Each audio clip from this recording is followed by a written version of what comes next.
This episode with storyteller, songcatcher, and Old Crow Medicine Show frontman Ketch Secor is like a music lesson, a history lesson, and a charisma lesson wrapped in one.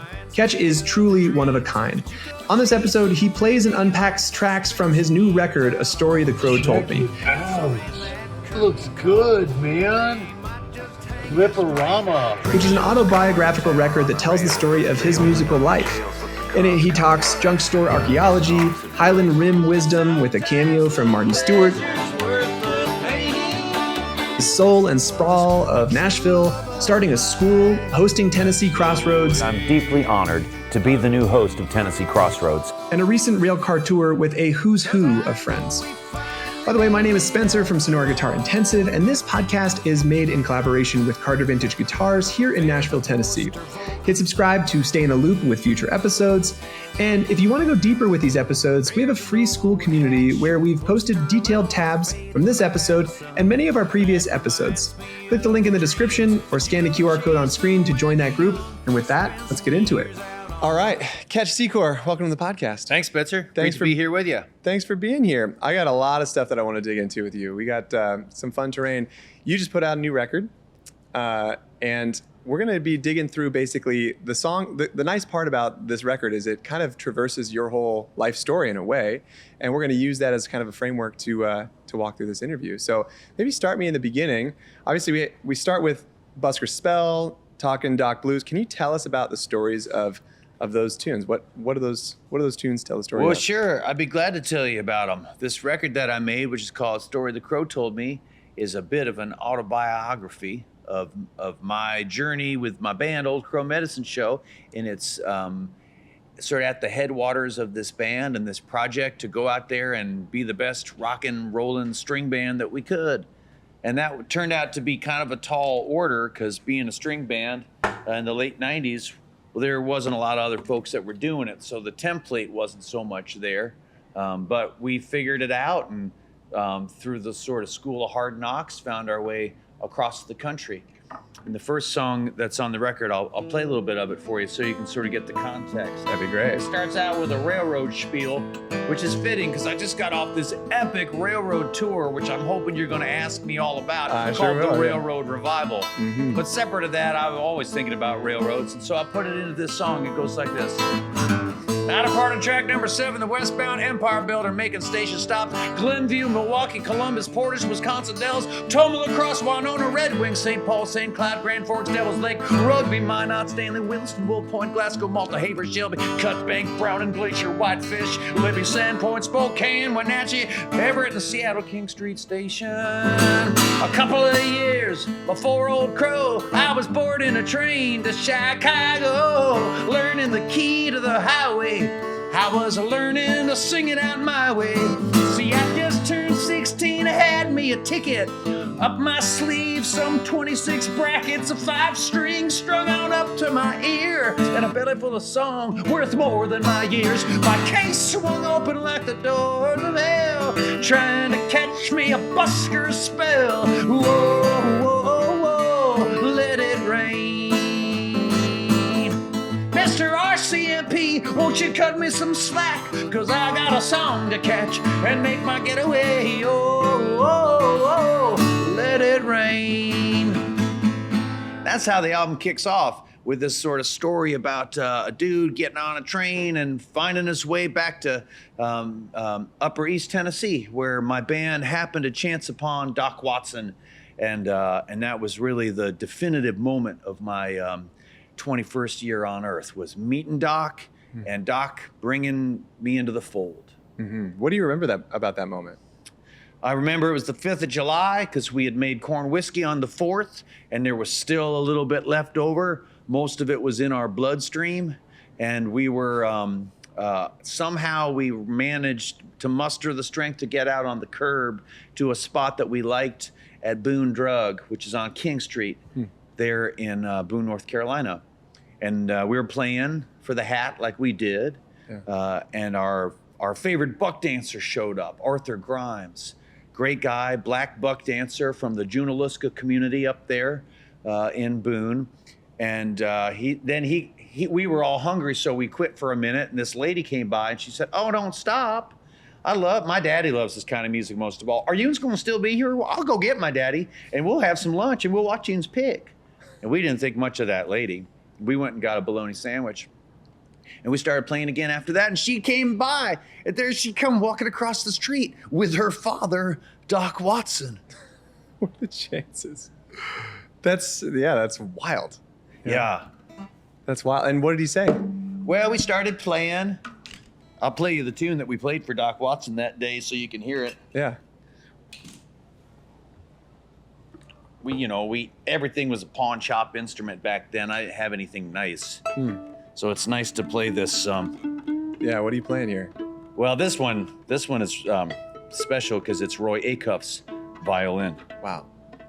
I'm gonna change my tuning here. Yeah. When I play the fiddle, I'm always bouncing around in these different tunings. Really? I don't really hang out very often with singer-songwriters because they always want to sing in B and then E flat and then, let's do one in C sharp. Mm-hmm. And I'm just like, oh, well, hold on, honey, let me get ready for you. Same intervals or same intervals but different. Couple of different tunings, maybe 4 or 5 different tunings that I can pull from that have different intervals and voicings and fingerings. Yep. Of course. Why do you do that? Just to play in the different keys? To play in the different keys. I just learned the dumbass way of playing the tunes in sawmill. We call it sawmill or cross key. Just basically the traditions up there in those hills were to simplify everything. Why is the banjo tuned like that? Yeah. Because that's simple. Open. Yeah. So if you're tuned like that, chances are you're going to sing right here and everything's going to fit nicely. Yeah. Yeah. But it doesn't work when you're in a standardized tuning. Right. So the drone, don't that sound like a region of the country? Same here. So if you're all tuned up into a key, just makes you sound about 300 years old. You might be 15. Yeah. Anyway, here's the song I played for Doc Watson when I was 21 there on the street corner of Boone.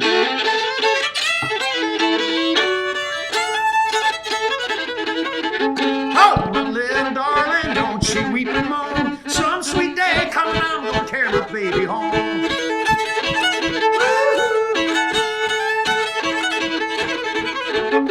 Jimmy holds the wagon, Jimmy holds the line. Bust my sides a laughing, see them horses flying. Oh, my little darling, don't you weep and cry. Some sweet day coming, I'm gonna marry you and die.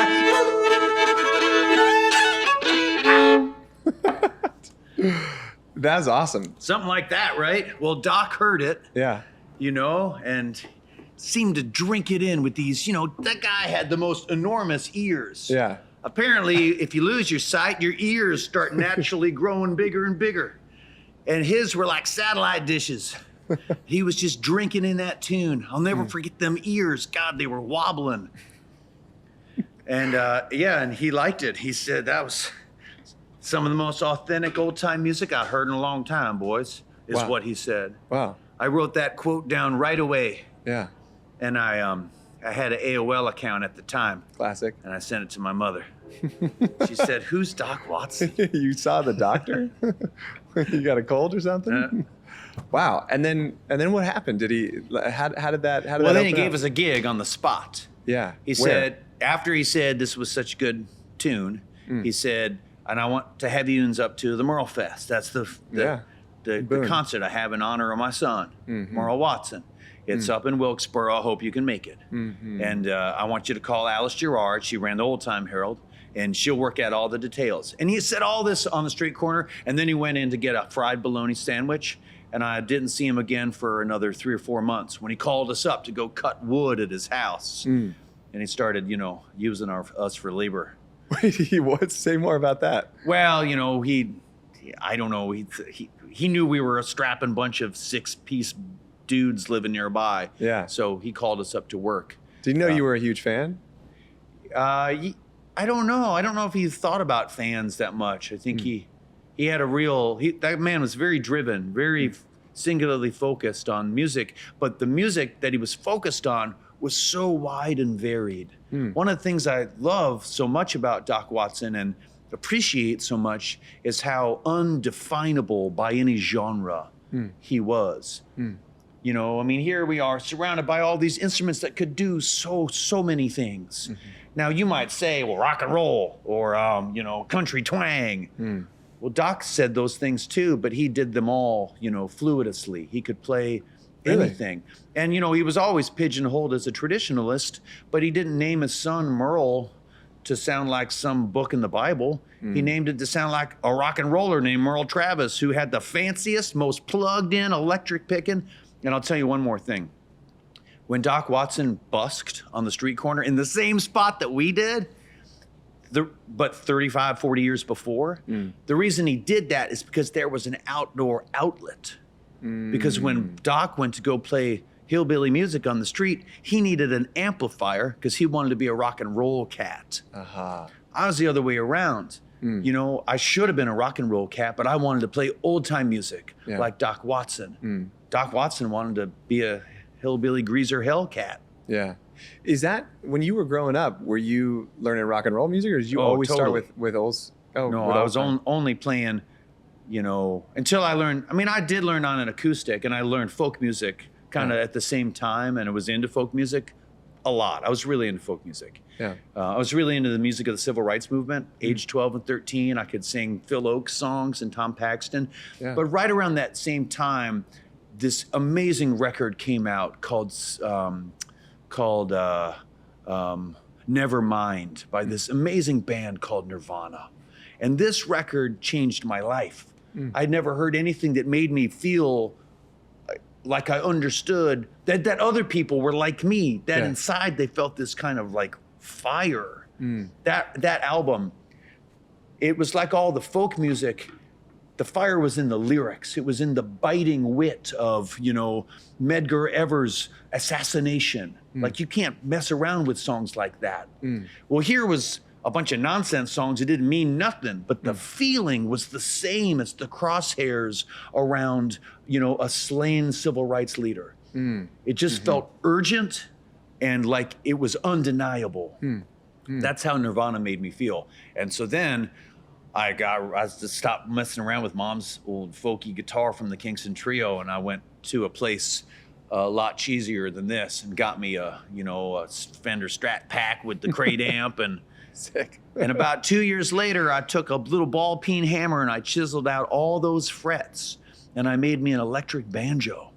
Oh, wow, I started playing banjo when I was about 15, and again was really interested in this sort of punk rock and tradition. To me, they were really similar. If you were going to choose traditional music in the middle of the 1990s, that to me felt like a statement about what you cared about. And it was a real defiant move, because nobody I knew was playing clawhammer banjo. Nobody I knew was interested in the fiddle. Was it this style of music that drew you in, or was it the lyrics and the words that they were saying? Well, a lot of the lyrics were just like I sang in that tune, just kind of like silly, you know, folksy Americana type sounds. Not the genre, the old term, the quilting term. Just stitched together little pieces of, you know. But, you know, when you unpack that, like Jimmy holds the wagon, Jimmy holds the line, bust my sides a laughing to see them horses flying. Like, that's beautiful. I don't know what it means, but I think that the dude's split in two. How does that inform your songwriting style now? Well, I always prided myself on trying to write songs that felt like old songs, even if they were new. You know, a lot of the songs that Old Crow Medicine Show has recorded through the years, and oftentimes the most popular ones in our canon, will be those songs that feel like we learned them from some old papaw somewhere. You know, some old railroad conductor taught me that one. But I tend to write things sort of like with a whole lot of, you know, theft in place, a little grand larceny to my scribbling. What do you mean by that? Well, you know, like folk music traditions are all borrowed. And, you know, you could say like country radio down the block here on Music Row, all those songs are borrowed too. And particularly right now, there's a real tendency to, you know, reinvent old songs, and not even old ones, like songs from the 90s, you know. A mashup of a Jody Messina song is now back on the charts. I mean, that song's like 20 years old. Yeah. It's not like they're going back to the Carter family to find the source material. They're just ripping on stuff that we all remember. But it's the same thing. You know, whenever you interpolate some old tune, you're playing on the heartstrings. And that's what country music seems to do very well. Yeah.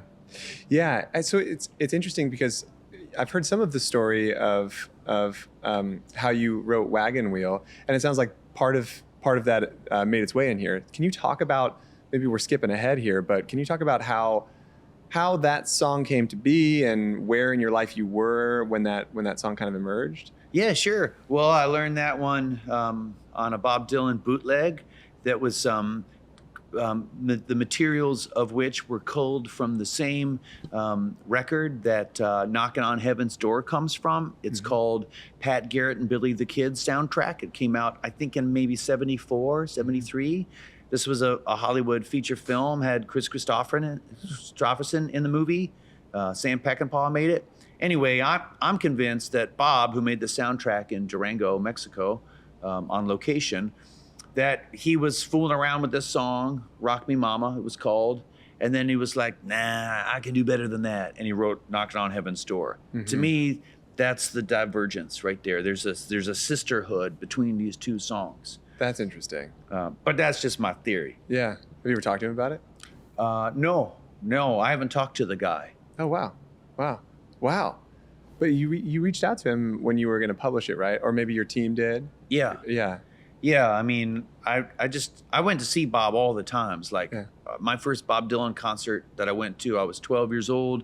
Mom dropped me off. It was in Charlottesville, Virginia. Driving and Crying were opening up. The tickets cost $18.50. I bought them at my local record store. I mean, that was really a special thing that we had the privilege of participating in before the internet came and sort of made everything feel a lot slicker than that. The fact that I had to have all those experiences in order to go see a concert, like it was a community affair. I had to go up to a old beardy wizard looking dude at the record store and have him say, all right, you're gonna go see your first Bob Dylan show, are you? You know, 12 years old. I'm like looking up at this guy quaking in my boots like he's Bob Dylan. And I don't even, who even is Bob Dylan? At this point, all I knew was that Bob Dylan was a famous folk guy, that he had done something important, but I never had heard any Bob Dylan songs. All I had was this copy of Infidels, which is a very odd first Bob Dylan record to get, which I had when I was 12, got it for Christmas. Wow. You know, it's got a picture of Bob in Jerusalem down on his knees, looking sort of like he isn't sure if he wants to be there or not. Yeah. I got to the concert, you know. Mom dropped me off, nosebleed seats in a basketball gymnasium. And throughout this show, I couldn't understand anything Bob said. Hardly a word. I certainly didn't know what any of the songs were, but I could make out these really important words, and they were hey and mister and tambourine and man. I heard him say those 4 words, and that's all I needed. And age 12, I set out on this pathway to know everything I could about Bob Dylan, learn every one of the other words, starting with those first 4. Wow. And from Bob, it was a Rosetta Stone to understand everything about American popular music. Because everything that Bob did has an origin story from before Bob, and everything after Bob, you know, Bruce, Neil Young, and Joni Mitchell, and, you know, so you could find the Carter family in Bob, and you could find, you know, the Hokum Blues, and, you know, Lonnie Johnson, and Lonnie Pilchford, and all the Lonnies. Yeah. Or you could go after Bob, and you could find everything else that you liked about pop music. Stevie Wonder. It all started for me with Bob, and then it all went forward. Do you think that he was a student of the craft in that sense? Like, do you think he was a student of tradition as deep as, like, it seems like you have gone in terms of studying all the way back to, like, the Mississippi Delta? And do you think that he had a similar orientation toward the history of music? I think that Bob had a real fascination with where it came from. You know, they say that he was listening on the Grand Ole Opry. Maybe you can catch out this chicken scratch here. If I get it in the right light, you can see that Mr. Acuff scratched his name in a penknife there. You see it up there at the top? Check that out. He's got that great handwriting, right? What a So what I special heard instrument. is that Bob Dylan, Yeah. up there in Hibbing, the child of a Ukrainian descended Jewish merchant family living in a town known for the iron ore trade and them selling stuff on a main drag. What I heard is that Bob was listening. He heard him on the Opry singing, and then he went and recorded one of those songs. Let me see if I can get it right. Oh hell! Don't tell him I did that. No one saw it This except for thing the is thousands worth- of people on the internet.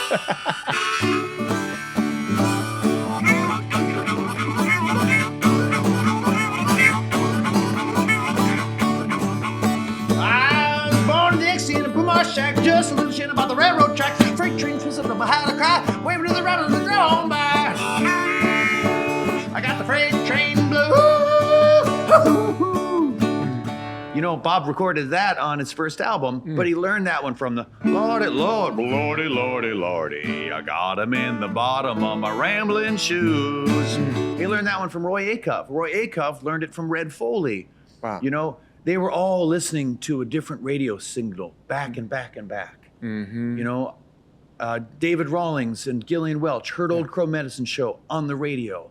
I heard Molly Tuttle on the radio. I'd never heard of that name before. And Dave Rawlings had never heard of the name Old Crow Medicine Show. It's just something about the way that the Beacon, I came around in a time when the media hadn't changed so much. So that when I blew a harmonica like a freight train whistle, that felt really normal to me. Yeah. Now I think you'd say that's kind of retro. And I think they got a button that you can press that'll do that probably more efficiently than I can. Yeah, now it's AI. Yeah. Yeah, right. That's wild. I have a side question, which is you feel to me like a total lightning rod. You're just your energy, the way that you Well, are. you got me up early, man. It's the coffee. Have you always been this way, or is this something that you have studied or developed over your career and over your lifetime? Just your energy, your performance, and just kind of who you are. Is this like your storytelling ability? Is this all something that you've just always kind of been like this since you were a kid? Yeah, I think that, you know, my musical journey is, you know, I think about it a lot. It's like a yellow brick road, and here I am in Oz, and I look back on, you know, all the things that brought me to where I got to. I always, you know, look to other people's stories in the same way. You know, I really wanted to know about how that first day was when you know, Sarah and Maybelle were told by AP to get in the car because they were going on a trip. And who would have thunk that they would be going bounding down these mountain roads from Macy Springs, Virginia, all the way down to Bristol to make these seminal recordings that would change the world of music. You know, they did that, and it was an eye-opening experience, but then they went right back, and they went right back to the farm. And it's like, did that even happen?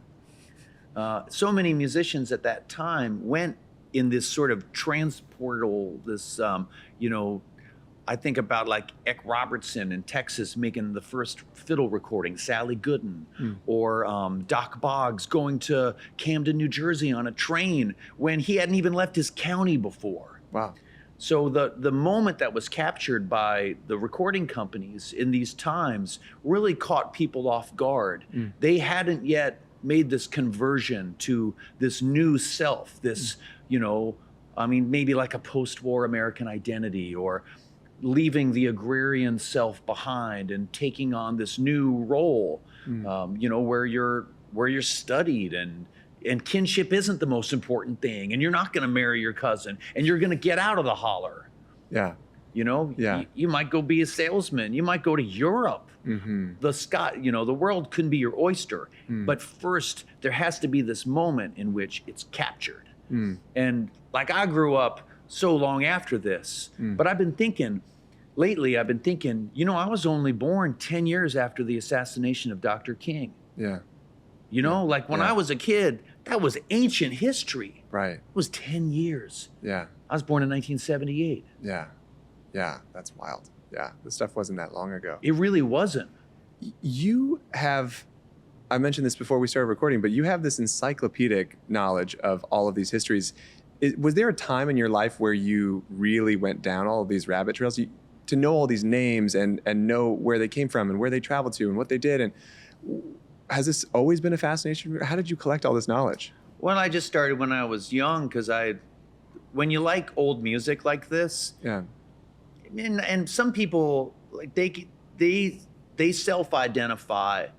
You have to self-identify to play traditional music in America. Yeah. If you were born 10 years after Dr. King's murder or any time after that, you have to really say to yourself, that's what I'm going to be and endeavor to be it. Because the powers that be, I mean, my first record is Thriller, you know, and my second record is probably Like a Virgin, you know. Yeah. So how am I going to rectify that? How am I going to authenticate hillbilly music, country music, blues music, folk music, topical music, broadsides, ballads? If I grew up going to the mall with everybody else and waiting for the next, what's that guy? What's the name of that band I'm always trying to think of? It was like Prince's like sort of sidekick band. El DeBarge, right? El DeBarge. How's it gonna be like if you want to go to the mall and live like New Edition? I thought New Edition was the best. Oh my God. Can we just talk for a minute about New Edition? Yes, okay, absolutely. Thanks. So, Mr. Telephone Man, there's something wrong with my line.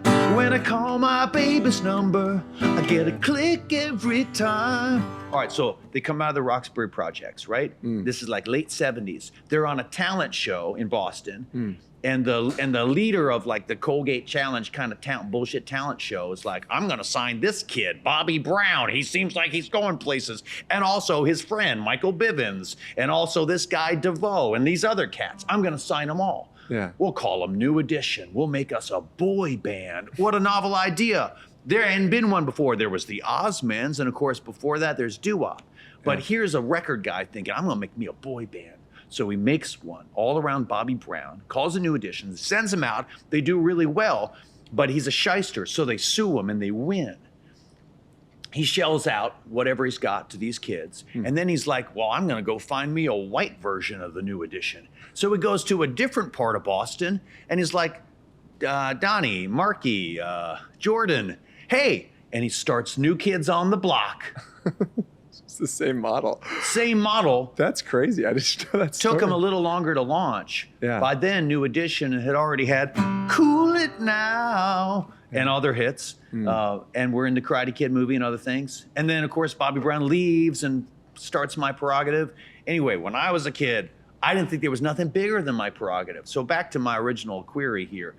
If your biggest thing, if you're like, My Prerogative is the song of the summer, how are you going to learn to sing Will the Circle Be Unbroken? Right. And not sound like a damn poser? Yeah. So if you like traditional music, chances are you have had to do some undoing to really make your way in it. Right. Oftentimes it'll be because you love dance and you want to dance the traditional dances, or because you have an ethnic connection to it. You know, your daddy and great grandfather mined coal, and so you're really of it.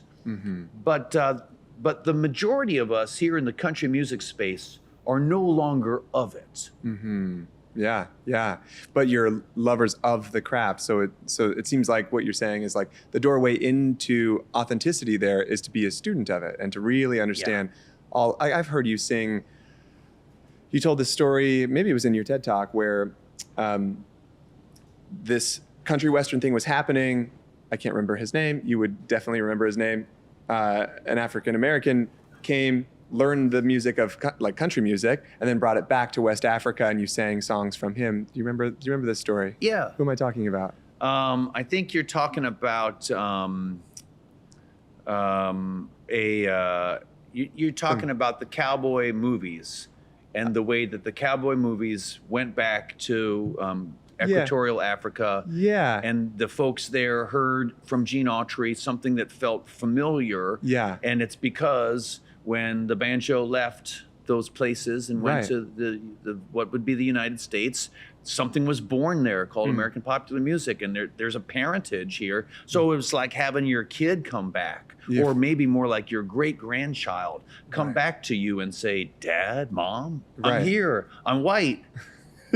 I'm wearing a cowboy hat. And I belong to you. Yeah. Maybe we can talk a little bit about, can you talk to me about what the song Junkin is about? And maybe you can play the tune, because I think it's related to this subject.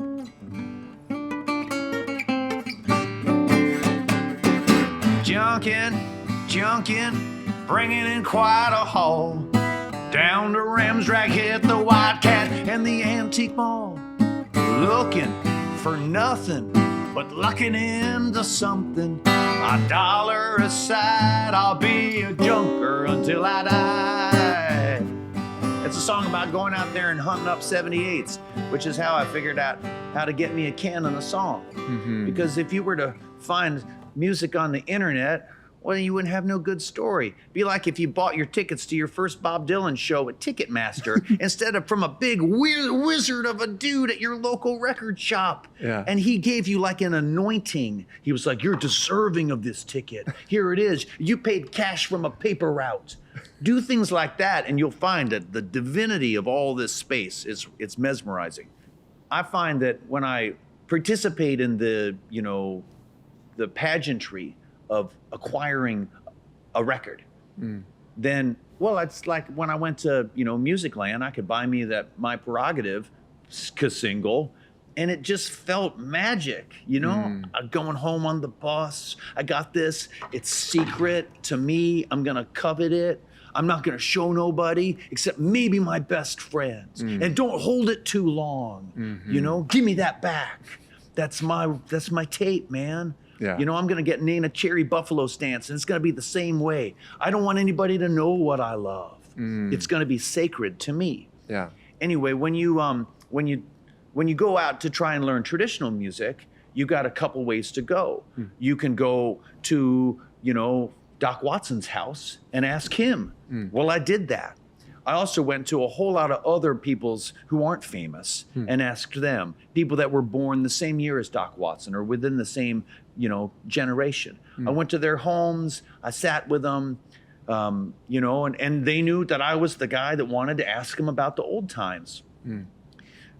And another way you could do it would just be going to the antique store. Like this was the place that they put the windows and like junk. This room, because this is all an antique store.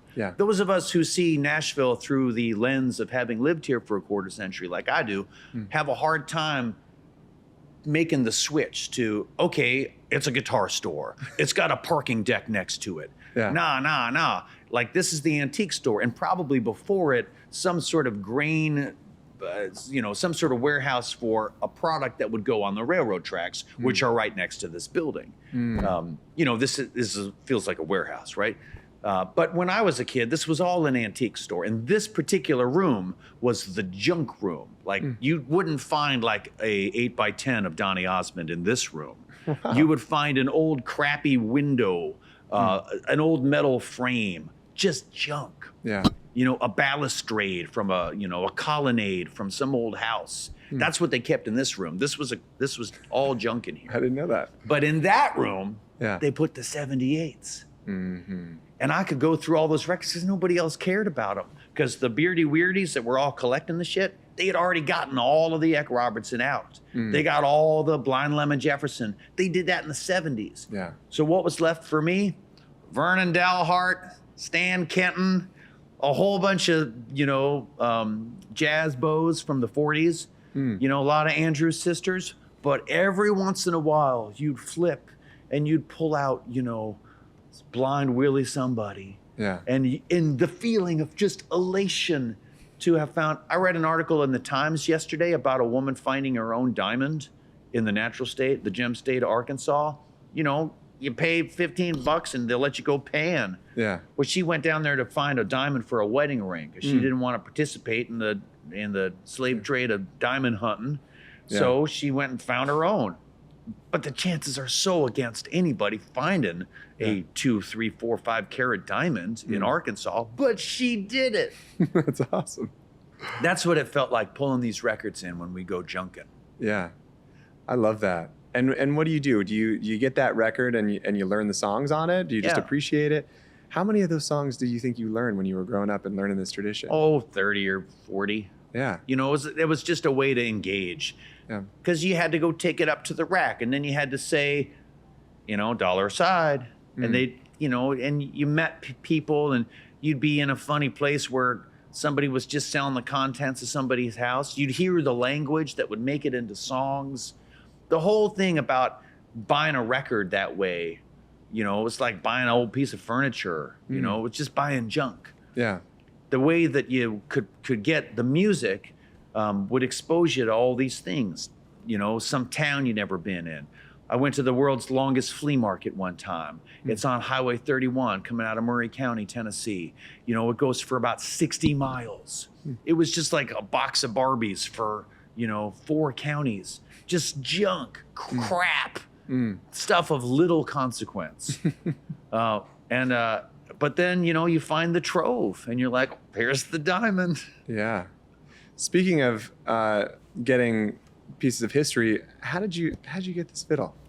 That came from another person that did just like what I did with my life. Woody Pines from the Riders in the Sky, you know, same kind of thing. You know, Woody was born probably in the early 1940s, so he's maybe 10 years older than my mom and dad, so not that old, but he's getting up there. He might have started 39 or 8, I don't know.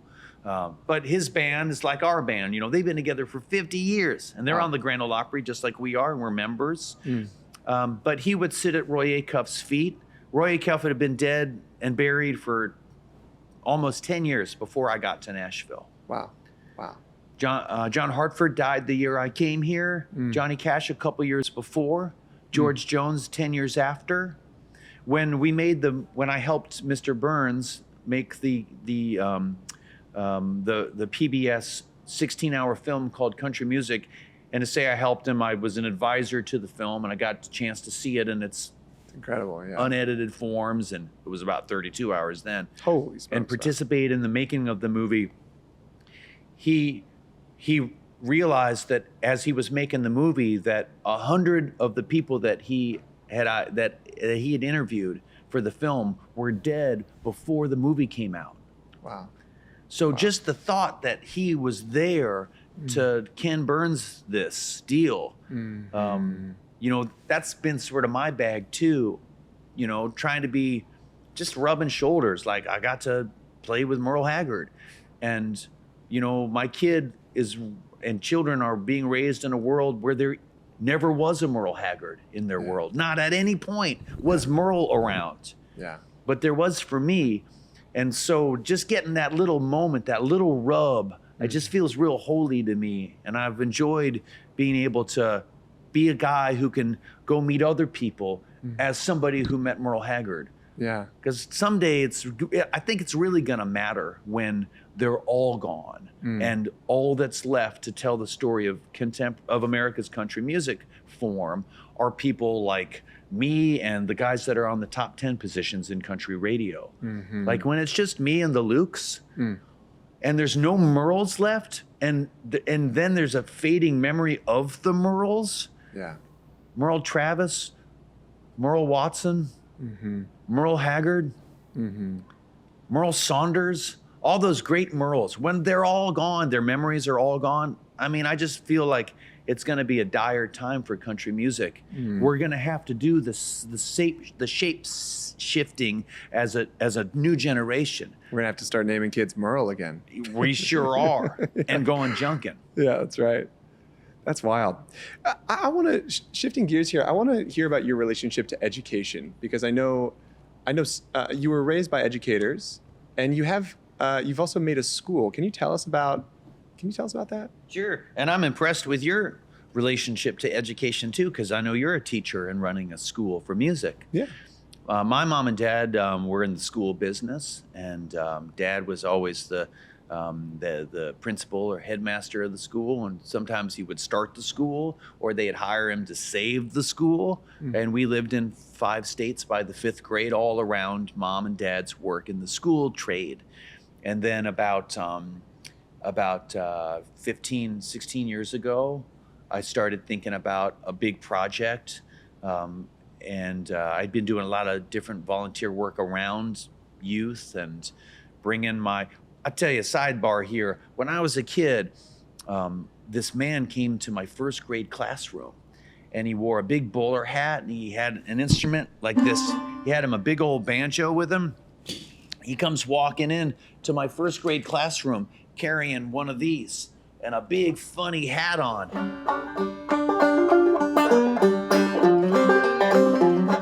Starts playing, and then he starts dancing on the floor, right? And I'm like, man, I'm sold. Well, it was John Hartford. It turned out I went to the same school as John Hartford, and John Hartford is just coming back, as one is wont to do when they're an entertainer, to make sure that the kids know that this guy used to be in the same 1st grade classroom too. It's wild. So anyway, with that same sort of principle, I've always gone out into the schools and really, meet kids and bring my banjo or bring the guitar, harmonica, pass it around, show them the Jew's harp and how to play a penny whistle, that kind of thing. Get the kids excited about it. And sometimes they do. You never know who you're talking to, You might be talking to somebody as impressionable as I was when John Hartford was dancing and picking his banjo for me. So anyway, I got involved with schools, and then I started one. It's called the Episcopal School of Nashville. Yeah. And I then had to be the chairman of the board, which was brutal, doing that from a tour bus with an AOL account. And being a sort of disorganized, kind of frenetic energy type of cat, and not really a spreadsheet type of dude, but alongside with a whole lot of other people who really wanted there to be a new school. Yeah. And why'd you do it? What compelled you to start the school? Well, I went to all these great schools, like really, really great schools. When I went to high school, I went to the same high school that Lincoln sent his kid to. Wow. So it was a good one. I was in the same class as, members of Arcade Fire. That's cool.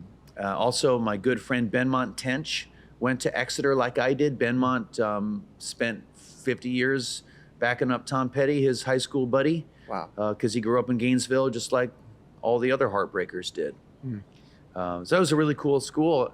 And I just knew a lot about education and thought, what if there was an independent school on the east side of the river? Because there aren't any. And this was all 15 years ago. So the charter movement was really beginning to flourish, and a whole lot of public schools had been kind of eroded through this. And there was a lot of loss in capacity in those schools.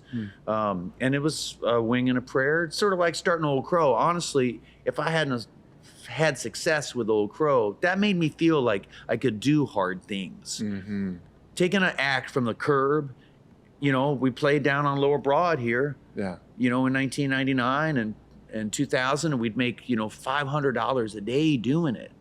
We'd go up there on Trinity Lane, spend $28 on a motel room, cut out everybody $75 and drink up the rest. I mean, it was great. We were killing it.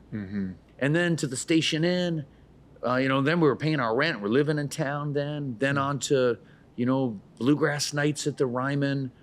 Just the fact that I was able to build something by really being driven, working hard at it, setting the goals, coming after it, and not giving up. That kind of tenacity is what you need to start any nonprofit. And my little nonprofit is celebrating its 10th anniversary this year. Wow. Did your kids go to that school? Yeah. Cool. You mentioned these venues. You have a song on your record called Hole in the Wall. Is it Hole in the Wall? Yeah. Would you mind playing that tune? Sure. And talking a little bit about these smaller venues and what they mean to you? Yeah. Well, I mean, we played every joint, and we didn't just play like joints that have music. We played a lot of places that didn't have music. But just like buying my first Bob Dylan tickets, you got to walk into this life, Before the internet, you hung posters for your shows, of course, but I called from the payphone one town over. I'd look in the phone book for bar. This would be like Western Ontario. I'd find a place. Oh, look, Snoopy's Billiards.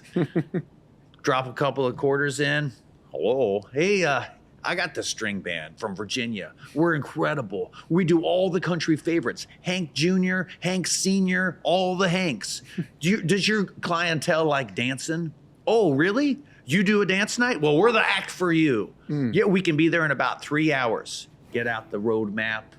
Oh, no, all we want is $100 and you feed us and give us a place to sleep. Book a gig like that. Yeah. And then go make good on it in the next town. So anyway, here's a song about all those towns. Hell, I forgot to thank the Worm and Dog, the Keg and Nails, the ABC, the Trap, the Stage, the Engine Room, the Borderline, the Avalon, the Rectus, Cotton Club, Cactus Club, Johnny's Pub, Purple Fiddle, Monkey Duck, Moon Room, Tobacco Row, Wolfie's, Rippy's, damned if I remember them all. But these are just a few of my favorite holes in the wall. Let's not forget Geno's, Barley's, Boundary, Foundry, Fat City, Robert Gately, Spotted Cat, the Black Lobster, Coffee Clash, the Haunt, the Mesa, Tractor Tap, Day Savannah, State Line, Snoopy's Tavern, High Note, High Watt, High Line, Mill Mountain, Coffee Can, Tap, and Biddy McGraw's. Well, these are just a few of my favorite holes in the wall. Sam Bond's Garage, the Little Grill, and the Southgate House. Subterraneans and Robert's Western World, and the Showbox, and the Outhouse. Handlebar, Wolfie's, Maxie's, Double Wide, Sticky Fingers, Chicken Shack, Accident, and God Rocks.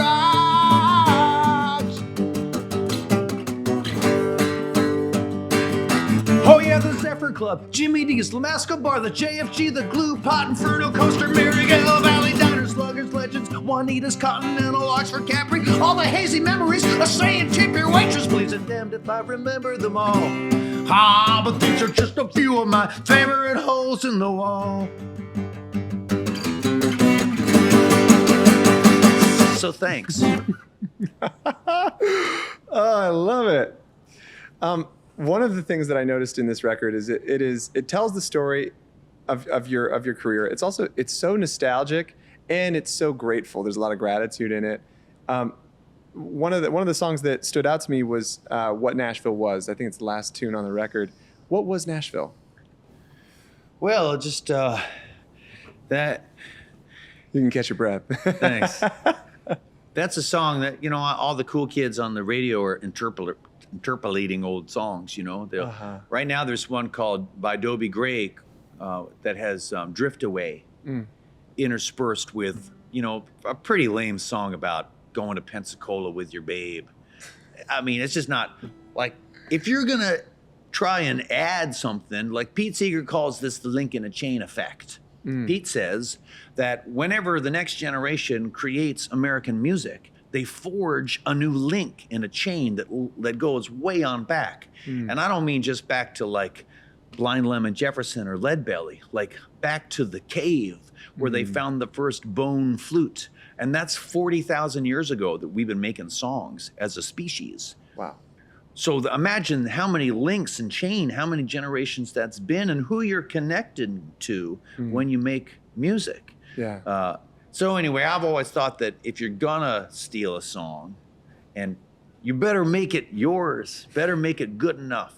And listen, not maybe somebody really likes that Dobie Gray interpolation. I think it's charted quite well. I bet there's some folks that are selling some gewgaws and wimmy-diddles to it right now. It don't make me want to shop. That's all I'm saying. Yeah. Anyhow, this is a song in which I interpolate Bob Dylan's Girl from the North Country featuring Johnny Cash, If you're traveling in the North Country Fair. That wonderful moment where Bob Dylan's audience realized that he could change his voice completely and be a totally different guy. And we all was like, what did he like? Did he suck on a hot air balloon? What happened, Bob? Anyhow, this is an amazing song. It's, you know, it's a song he himself had done, you know, 8 years earlier. It comes out on the Freewheelin' record, song he wrote a long ago. But Johnny Cash and him had done it here in Nashville.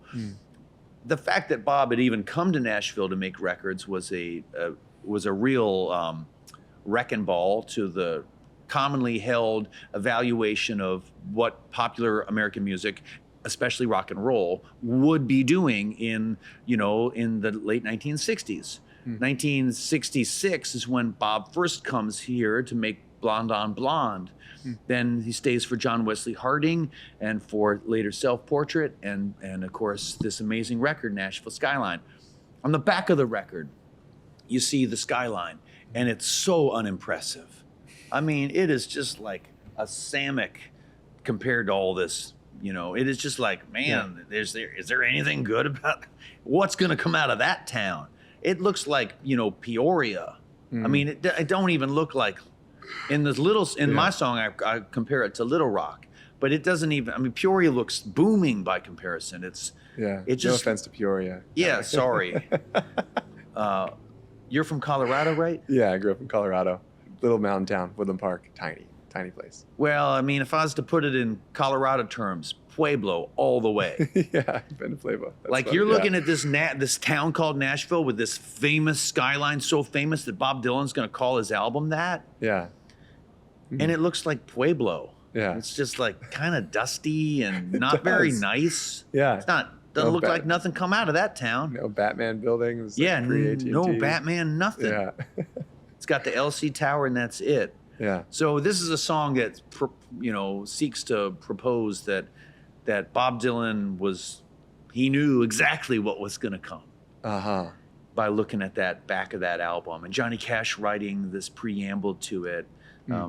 It's a pretty cool tune. I've enjoyed playing it live and reminding folks that, you know, we've been in this town now since it was first wrestled out of the swamps and stolen from the, you know, Shawnee and Chickasaw and Cherokee peoples and Choctaw peoples, this amazing land that was going to produce the greatest in American song, this amazing state, you know, from Memphis to Mountain City, where rock and roll and country and song forms that will be lauded and honored long after America ceases to be. Elvis's records, the Beatles records, Johnny Cash, Loretta Lynn, they'll be talking about that shit 1,000 years from now. Yeah. Just like Shakespeare. Yeah. You know, just like we're gonna go see Romeo and Juliet. Well, they're gonna sing "I Walk the Line." Yeah. Yeah. And I wanna hear you play that tune because it's amazing. But before you do, what is Nashville now? What is it? What have you seen it change? And what's your take it's cool. I think it's really fun for a lot of people, so I wouldn't want to disparage it. Yeah. And you know, I drink. Yeah. And I like to cavort, and I like to have too much and outwear my welcome in joints until they ask me to split. Yeah. I've been known to do that, so I ought to love this town. But I think that there was a decision made relatively recently around this part of town to choose the Vegas path, and yet, like, we live in like right next to a town, Franklin, that chose a much more Nashville path. Yeah, they're like, okay, let's make sure. Yeah, we'll fill it with damn Fuddruckers and Starbucks too, but we're gonna retain a lot of the elements of what made this a really special small town and county seat. You know, we had that option here in Nashville, but by the time the decisions were made to make it a Vegas-y kind of playbook page, you know, there had already been so many decisions that led up to it. You know, the urban renewal had a drastic effect on this town. You know, the redlining of neighborhoods, the way that the Eisenhower interstate system was implemented here, you know, what it did to North Nashville and East Nashville, and why it made those choices. And rich or poor, no matter what your income bracket is, chances are you got an interstate running through your yard if you live in this town. Now, that was a choice city parents, fathers, largely said, "Let's do it, guys. Let me cut the ribbon on this backyard interstate." And they did it cheerfully. Yeah. And frankly, it's why Nashville and not Cincinnati became the capital of country music. Because this is as much of a country music town, at least up until the Grand Ole Opry's moved to the Ryman. Up until then, there was so much. Chicago had more country music. That radio signal was a lot more powerful. Cincinnati wanted to be it too. It could have been Lexington. Definitely could have been Knoxville. Yeah. But it's Nashville because we all agreed that we would be the hub of the wheel. And that the spokes would stretch out to make sure that it was the same 10 hours to DC as it was to Dallas. And if you can do that, buddy, you get on a bus, you can go play that many shows. Country music had to come from here because the roads. I've never thought about that before. You're right. Yeah, it was an infrastructural choice that caused it to be such an epicenter. And those infrastructural choices are the ones that we're reckoning with right now with, housing crunch or, building in farmland and or they're going to build a damn tunnel or Elon's going to put a solar, whatever the hell it is, all the stuff. Yeah. This is how we chose the architects picked these problems for us to try and solve. And it makes me want to move to Tulsa. Yeah, well, I hope you stay. So we need you here. You're holding it down. I would love to hear the song.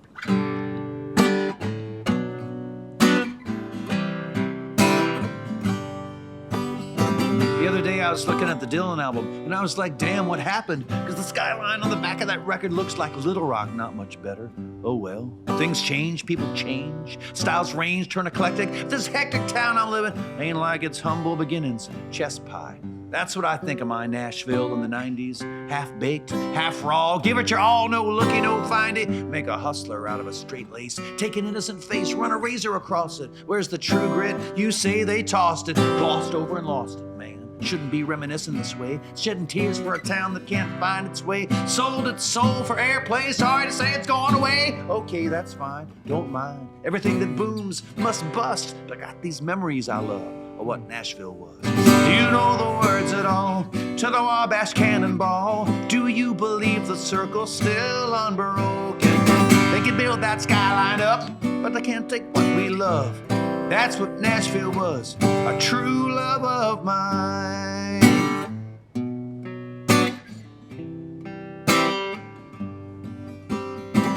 Back to the back of that Dylan album, Johnny Cash wrote the preamble, something about how Nashville had a spirit that could never be trampled. Me, I'm a rambling boy. I came into this town on a Greyhound. Big scene, big schemes. I could fiddle like an old man even then somehow. This town was a playground of dreams, deferred. Ghosts I heard by the Jubilee Bridge. Pure, undeterred. What's the word for a love like that? Maxwell House said it better than most. Good to the last drop, cause nothing lasts forever till it does. That's what Nashville was. Do you know the words at all to the Wabash Cannonball? Do you believe the circle's still unbroken? They can build that skyline up, but they can't take what we love. That's what Nashville was, a true love of mine.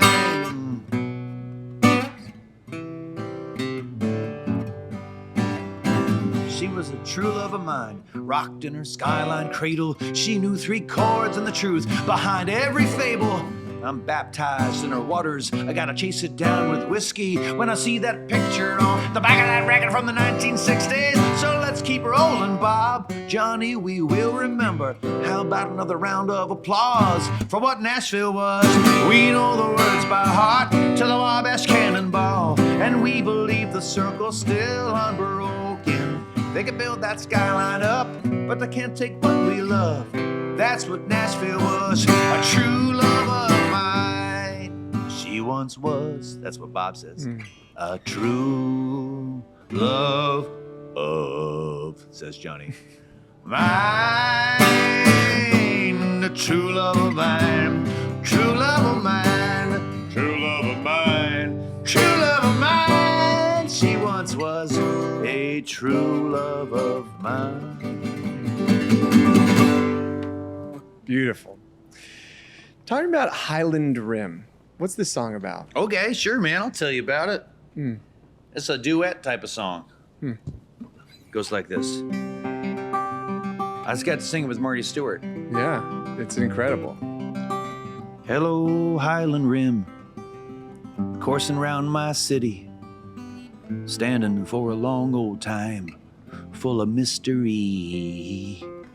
You've seen it all before, so I'm wondering, would you show me the way down the trail to the place where the birds fly away to be free? And then Marty Stuart says, hello, string picker, you're singing mighty fine. I've heard 'em just like you, but they didn't want to climb. Up here's on my back, where I could show them a sign and guide the way down the trail to that high, lonesome place where the birds fly away to be free.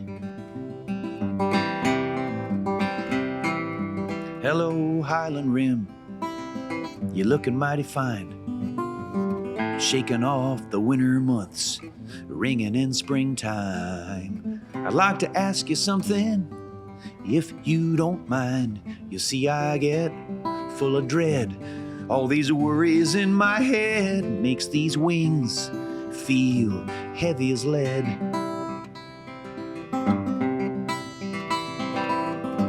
Hello, string picker. Now that's a heartfelt lament. But time has a way of making straight all roads that once were bent. From high up here, it's pretty clear that all is vanity, but there's a season to everything. Stick it out, strum and sing with the birds and fly away to be free. Well, thanks a lot, Highland Rim. Can I come back again and take my rest 'neath your green shady trees? Anytime, I don't mind. I'm here for you to climb where the birds fly away to be free. What's that song mean to you?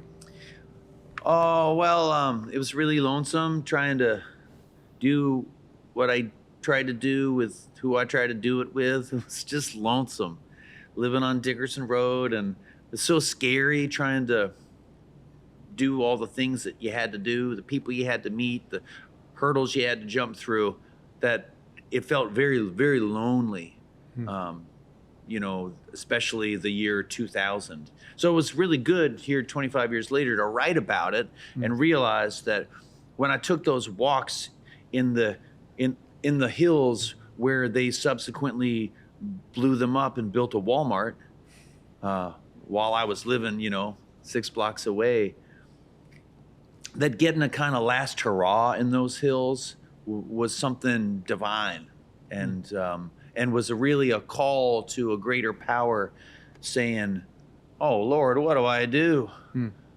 This town's rough, and the Dickerson Road corridor is mean. And every day I encounter, I see your divinity in the world, because I see, the kid at the bus stop going off to school with a lunch that his mom made for him, and he's happy about that. There's another song on the record that really stands out to me as in a way like a vulnerable reveal, and it's Catch Me If You Can. Can you talk to me about that song? And sure, this album is full of vulnerable reveals, Spencer. Yeah, by now you should know. It's captivating. Yeah. I'm in a band. Like, I'm a band guy. Like, I didn't try and start the Ketch Secor band. Yeah. I wasn't interested in that. I wanted to be in a string band. I wanted collectivity. I really believe in the power of the bands.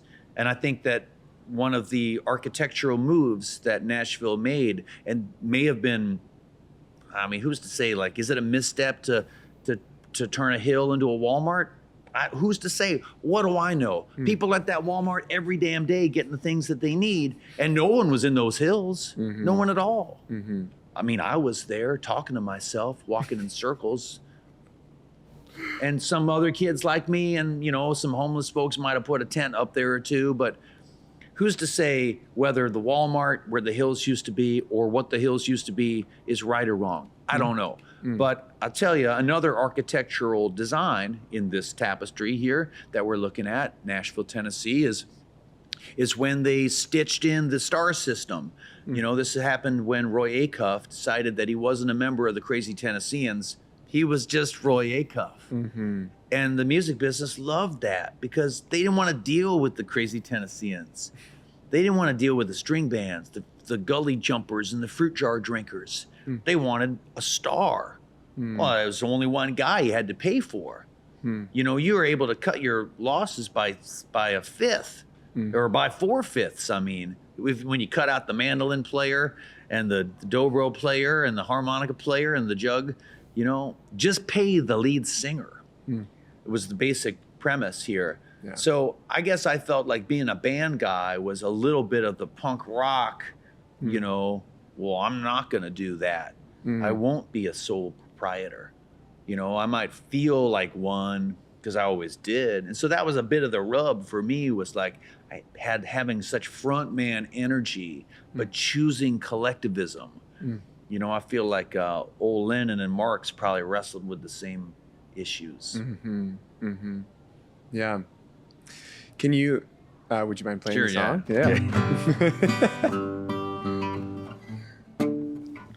I think I got a harmonica in this key. There you go.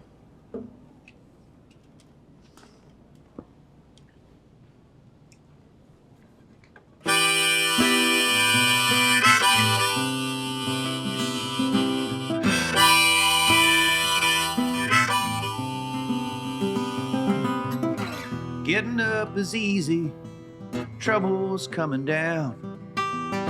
How many more miles? Let me start again because I've fucked up the lyrics. Yeah, we'll cut it.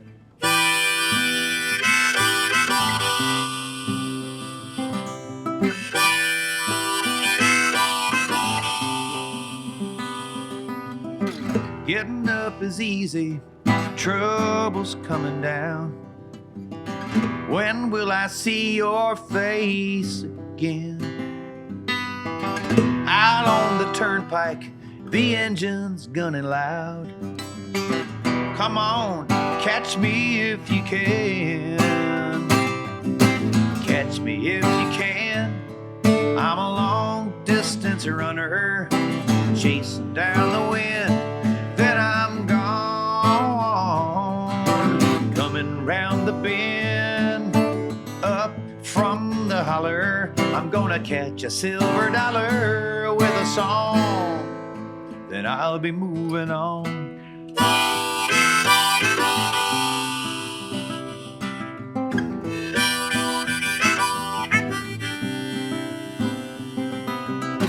Getting lost is easy, trouble's getting found. How many more miles till we make land? Rivers or oceans, either one I'm bound to cross. Come on, catch me if you can. Catch me if you can. I'm a long distance runner, chasing down the wind. Then I'm gone, coming round the bend, up from the holler. I'm gonna catch a silver dollar with a song. Then I'll be moving on.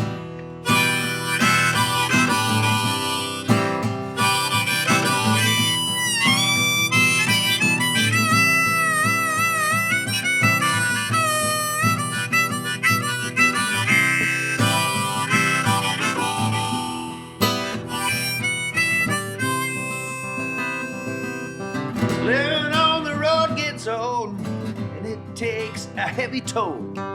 You can lose your soul to the traveling band. So hold on till the break of day, babe, 'cause I'm about to fly away. Come on, catch me if you can. Catch me if you can. I'm a long distance runner, chasing down the wind. Then I'm gone, coming round the bend, up from the holler. I'm gonna catch a silver dollar with a song, then I'll be moving on.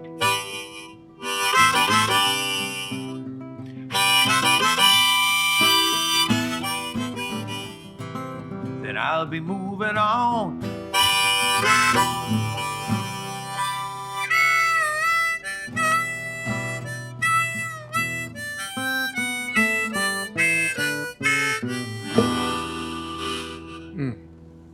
Love it. I can't believe we're neighbors. I know. Yeah, we live like what, four houses down. Yeah. It's a trip. Yeah, it's a funny little story. I was like walking my dog with my girlfriend, and we saw the first time I met you. You were sitting on your porch, practicing for the opening show for this record. I was like, that sounds good. We had a little chat. So yeah, so it's a small world, small town. Small town. Yeah. So what's coming up next for you? Well, talk the to me big about news is that Old Crow's putting out a brand new record this year, and it's a Christmas record, and we're going on a Christmas tour, and it only took us 27 years to figure out that that was what we were always meant to do. I love Christmas music. Yeah. I loved writing a Christmas album, wrote all the songs on it, and it's just a joy to get to share that spirit with people, and Christmas is like the fifth Beatle in our band coming up here. And we're really excited. It's just a short run. It's two weeks of it's like 14 shows, and but the album's really good. And we're just putting the final sprucing touches on it. Nice, that's good. Right on. And you also have a show coming out, huh? Yeah. Oh, yeah. Of course, I'm busy with my friends at Nashville PBS, making this amazing show, which for the past 30 years has been an institution on public television here in our state, called Tennessee Crossroads. It's a travel show. It's a culture show. It's music and cuisine. It's a wonderful view into the beautiful idiosyncrasies that sets Tennessee apart from every other state in America. And it's a wonderful show. So I've already filmed a couple of episodes, and by the time this airs, we'll probably have the first one up. So if you get a chance, please take a look at Tennessee Crossroads and support public television. There you go. I wonder, where do you see yourself over the next, 10, 20 years? What do you want your career to kind of represent as an artist? Well, I'm honestly pretty content with just having a whole generation of youngsters growing up learning these chords.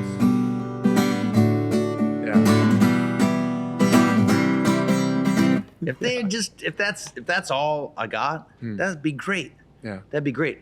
Because those chords are the framework for, 500, 5,000, 50,000 wonderful works, both already written and soon to be. Yeah. All you need is them 4 chords. That's all you need. They say 3 chords in the truth. I think you need 4. Yeah, specifically. And I think 4. you need the roots. Yeah. As much as you need the truth. And chords like that will root you, you know? And you can sing about Pensacola, and you can interpolate Dobie Gray if you want to. That's all right, as long as you got them chords going. I'm happy to continue the work with Old Crow Medicine Show that I have the privilege of doing. This morning I was in Missouri picking up the remnants of myself from a Hank Jr. show. I was at the Iowa State Fair, the great fair of Iowa. It's an amazing place. I've been out with Mumford and Sons, singing with Maggie Rogers and Nathaniel Rateliff and Chris Thiele and Trombone Shorty and do you have any Lee stories Fullback. from that tour? You just got off this tour, right? Oh, yeah. I mean, the stories are coming off me like railroad dust, man. I'm just like, that's part of why I'm being so weird today, because I'm partly still on that train.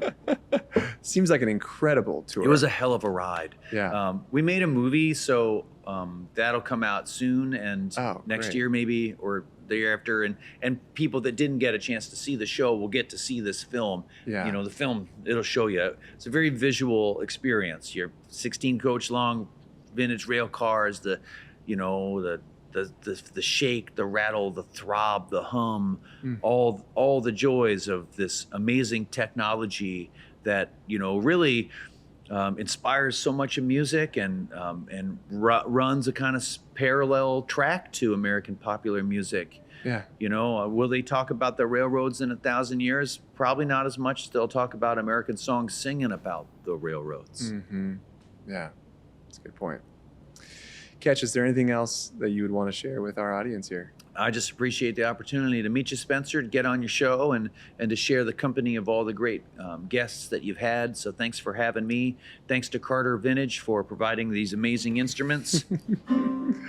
Thank you so much for being on the show, man. It really means a lot. Yeah, thank you. We did it. Woo!